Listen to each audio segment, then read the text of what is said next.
ILTV Plus, your news from Israel and more 24/7. Start your free trial today. Subscribe at ILTV.tv and watch from any device. In other news, it's been about a week since the fledgling government of Sudan fell to another military coup, and at least 11 protesters have now been killed by Sudanese security forces, as thousands protest the takeover. Meantime, an Israeli delegation, though, reportedly arriving in Sudan, meeting with military officials involved in the coup and attempting to get a handle on what's going on, as well as whether or not burgeoning peace agreements between the two nations might still be poised to progress. Joining me to discuss is research fellow at the Institute for Counterterrorism at the Reichman University of Herzliya and former senior staff member at the United States Congress, Dr. Fadi Essmaeel. Fadi, it's great to have you back with us. Now, my first question is, do you really think that there's a chance to move forwards with normalization between Israel and Sudan opposite this military-ruled Neo-Sudan? There is, of course, a possibility. There is discomfort also with the fact that the people running the government right now is basically a junta, a group of army officers. But, you know, politics is not about being comfortable, it's about taking care of interests. Yes, Sudan has a lot to figure out locally, internally, in terms of its internal power structure. And the whole world would have preferred to have a civilian government in place. And this message has reached the Sudanese leadership and the Sudanese street very clearly. We have also to remember, Sudan is a very important country, and it comes from several issues. Number one, its location.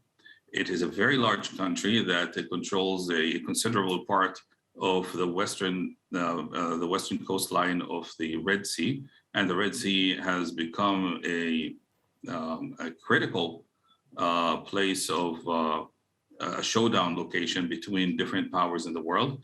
And anybody who has access to Sudan gains a lot, and many countries are trying to do that. Turkey has tried even to build a military base there and so on. The other side is that the Sudan itself has resources inside it that can play an economic role if the country reaches stability and is able to utilize what it has in its own soil. So also, of course, the very important element that Sudan is one of the three main countries that use the Nile River waters. And given the current state of tension vis-a-vis the Renaissance dam in Ethiopia, this is a very, very big issue. So these are grand strategic issues almost. So there are things that can actually shape the region. They have enormous potential for military confrontation, a very, very large one between powerful countries. So, but again, you know, we're talking about the interests of nations, which of course are important, and these interests drive agreements like the Abraham Accords. But again, you know, we still see thousands protesting in the streets, Sudanese officials still refusing to acknowledge or even negotiate with the coup leaders, and at least 11 killed, as I mentioned earlier. If Israel goes through with this normalization opposite this new leadership, wouldn't it be as if Israel were, in a sense, betraying the Sudanese people's government with which it signed these new agreements? Let's be honest. The entity within the Sudanese power structure that was pushing for getting closer to Israel was the military. It wasn't the civilian government.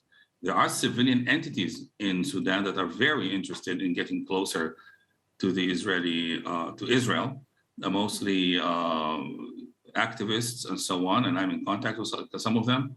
But the people who were in the Hamdouk family government, and that entire environment there had many elements in it that were not very impressed with the situation with Israel. They understood that it is important to make nice with Israel so that they can have gains in Washington, D.C.